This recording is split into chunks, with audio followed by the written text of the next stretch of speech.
Hello everyone, welcome to the lecture on the topic of compound angle identities. We want to prove more advanced trigonometric identities. We have a unit circle here whose equation is x squared plus y squared equals 1. The radius of the circle is 1. And we consider one point P, on the circumference of this circle. And then we're going to construct an angle in standard position where the vertex of the angle is at the origin, and the measure of the angle is denoted by beta, which is from Greek alphabet. And this triangle here, this triangle, is an isosceles, not isosceles, it's a right angle triangle. And the hypotenuse is equal to 1 for an obvious reason, because the radius of the circle is 1. And now the y-coordinate of this point P is actually equal to the sine of angle beta, because sine of beta is opposite over hypotenuse, but the hypotenuse is 1. So that means that the opposite side, which represents the y-coordinate of point P, should equal to sine of angle beta. So this is sine of beta. And the adjacent side, which represents the x-coordinate of point P, would be represented by cosine of angle beta. So I'm going to write that down here because, again, cosine is adjacent over hypotenuse, but hypotenuse is 1. Therefore, the adjacent side divided by 1 will be just the adjacent side, which represents the x-coordinate of point P clearly. And for the same reason, if we consider another angle in standard position, the red one, whose measure is like alpha, again from Greek alphabet, then we are going to have a point Q on the circumference of the circle, which is also lying on the terminal arm of the angle in standard position. So again, the x-coordinate would be represented by cosine of the angle, in this case cosine of alpha, and the y-coordinate would be sine of angle alpha. Okay, so we have 2 points P and Q on the circumference of this circle, and we know the x and y coordinates. Now, what we want to do, we want to calculate the distance between point P to point Q. Okay, so I want to find PQ. To find the distance between 2 points, we can use the famous length of a line segment formula. So if you recall, it was like x of P minus x of Q all squared, and then y of P minus y of Q all squared. This is like a grade 10 formula. So in this case, we can say we are dealing with cosine of beta minus cosine of alpha squared, and then sine of beta minus sine of alpha all squared. Basically, that's what we're dealing with, okay? Now, to simplify a little bit under the radical, we get cos squared of beta from here, and then from there we get sine squared of beta if you expand, and then from here we get cos squared of alpha, and from there you get sine squared of alpha. Okay, and then here we have negative 2 times cos of beta cos of alpha if you expand this binomial, and then the other one would be minus 2 sine of beta sine of alpha.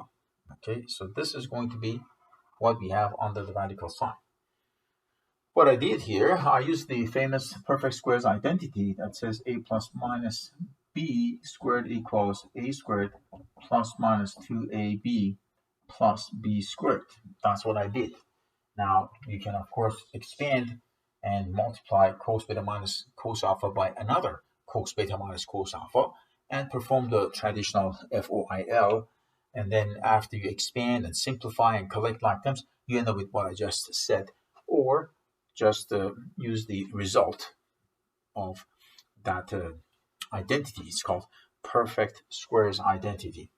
So why did I write cos squared of beta and sine squared of beta one beside another? I did it on purpose. Why do I write sine squared of alpha plus cos squared of alpha right one beside another? I did it on purpose because you recognize that these are both equal to 1. We have studied basic trig identities in the past. So 1 plus 1 is 2. So I end up with 2. If I factor out, I get cos of beta, cos alpha, plus sine beta, sine alpha, apparently. This is what I end up with, I guess. If I factor 2 out, both negative, so I have to change this sign to negative. All right. So this is what we end up with. I can't simplify any further, so I leave it as it is for now. But the thing is that when you want to find distance between 2 points PQ, this is not the only way of doing it. You can consider triangle OPQ, and you can use cosine law in this triangle to find the length of side PQ. You can say PQ squared equals OQ squared plus OP squared minus 2 times OQ OP cosine of the angle in between. Now, what is the angle in between side OP and OQ? Well, it is this angle here, right there. So I called it angle theta, okay? But in reality, this theta is nothing but alpha minus beta. If alpha is like 80 degrees, beta is 10 degrees, 80 minus 10 is going to be 70 degrees. So theta would be 70 degrees. So having said that, PQ will equal to the square root of OQ squared, but OQ is nothing but the radius of the circle, which is 1, obviously. So 1 squared plus 1 squared minus 2 times 1 times 1, and then cosine of that so-called angle, which is alpha minus beta. So once again, I end up with 2 minus 2 cosine of the difference angle, okay? So you see, I can factor 2 out, and I get 1 minus cos of alpha minus beta equals square root of 2 times 1 minus cos of alpha minus beta equals PQ. So I call this equation number 2, and I did have another equation number 1 that I had derived before. So using number 1 and number 2, I'm going to say it doesn't matter how you calculate PQ, because PQ is equal to PQ, it's equal to itself. So that means that this huge radical is equal to the other radical. So PQ is equal to PQ, all right? So that means this radical on the left, which I'm going to try to write it, cos alpha minus sine beta sine alpha equals 2 times 1 minus cosine of alpha minus beta. So now we can square both sides of the equation to get rid of the radicals, obviously.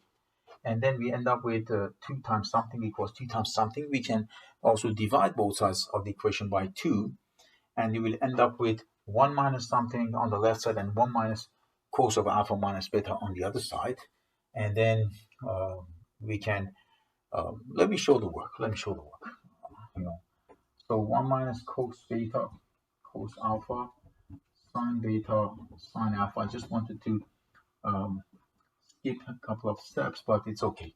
So now I was just going to say that 1 and 1 from both sides of the equation, they cancel out each other.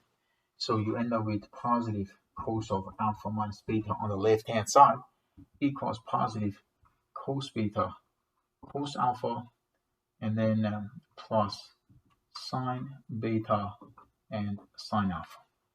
So we end up with this kind of a identity here, and this tells us that cosine of difference of two angles, or known as compound angle, is equal to cos of alpha cos of beta plus sine of alpha sine of beta. That's what it tells us. It's called a subtraction formula for cosine, and it's also called one of the compound angle identities. Now, using this identity, we can derive more and more identities. For example, I can say sine of pi over 2 plus theta equals cosine of theta. This is one of the identities that we had proved before. So sine of pi over 2 plus theta, which is an angle in the second quadrant, it is equal to cos of theta. So now imagine that theta is alpha minus beta. So it would be, so basically I'm saying let theta equals alpha minus beta. So we would have sine of pi over 2 plus alpha minus beta on the left. On the right, we have cos of alpha minus beta, basically. And then I can just rearrange these terms. I can say sine of pi over 2 plus alpha minus beta equals cosine of alpha minus beta. Okay. I think I should have used the other one, the other identity. So I think I'm going to change this because I just proved cos of alpha minus beta, right? So I'm going to use cosine of pi over 2 plus theta, and then here it will be negative sine of theta. I'm going to use this other identity instead of the one that I had written before. So I'm going to use cosine, and that will be negative sine on the right side. So this is cosine, and this is negative sine. I noticed that the other identity would not be helpful here. And the reason why I changed it because I found cosine of alpha minus beta, and that's the formula I want to use now. So here, consider cosine of some angle minus another angle. So I can use that formula that we just derived earlier. It will be the product of the cosine of those two angles. So it will be cosine of pi over 2 plus alpha times cosine of the other angle, which is beta. I'm only applying the identity that we just proved. And then the minus becomes plus. So this minus becomes plus. And then it says sine beta. So I go sine beta. And then times sine of the first angle, which in this case, the first angle is like pi over 2 plus alpha. So we have to consider these two angles. Pi over 2 plus alpha is one angle, and beta is the other angle. So we have two angles in subtraction form, just like in the identity we proved earlier. We have cosine of one angle minus another angle, cosine of one angle minus another angle. But this angle here, it happens to be pi over 2 plus alpha. So that's why I should write cosine of pi over 2 plus alpha times cos beta, minus becomes plus, and then sine beta, sine of pi over 2 plus beta. That is the left side. The right side is negative sine of alpha minus beta. Now, what is cosine of pi over 2 plus alpha itself? I think this itself has an identity that we have proved in the past. It was negative sine of alpha. And this is cos beta. And then sine beta. And what is sine of pi over 2 plus alpha? This is cosine of alpha itself. And this is negative sine of alpha minus beta. If you cancel out the negative signs, or basically not cancel, multiply both sides by negative 1, you will end up with this identity, sine of alpha minus beta equals sine of alpha cos beta minus sine of beta cos of alpha. And this formula is known as the subtraction formula for sine, or another compound angle identity. And this is the proof of it. So I used the formula that I proved earlier for cosine of alpha minus beta. I used that and other identities we knew from before, starting with this line, and I proved the formula for sine of alpha minus beta. So now what I'm going to do, I'm going to divide these two equations, and I'm going to try to come up with a formula for actually tangent of alpha minus beta. So I need to erase the board. I'm going to erase this part, okay? And I'm going to say tangent of difference of two angles is sine of alpha minus beta over cosine of alpha minus beta, needless to say. Now this is going to be sine alpha cos beta minus cos alpha sine beta, and this one would be cos alpha cos beta plus, look at it, it's going to be sine alpha sine beta. Okay, now what I'm going to do, I'm going to divide the top and the bottom by a special expression, and I will do this on purpose. Let me rewrite this, cos alpha sine beta. So I'm going to divide the numerator and the denominator by cos alpha cos beta. I'm doing this on purpose. You'll see that I'm going to benefit from this great idea of dividing. So first of all, cos beta cancel out each other. So we have sine over cos, which is actually tangent of alpha.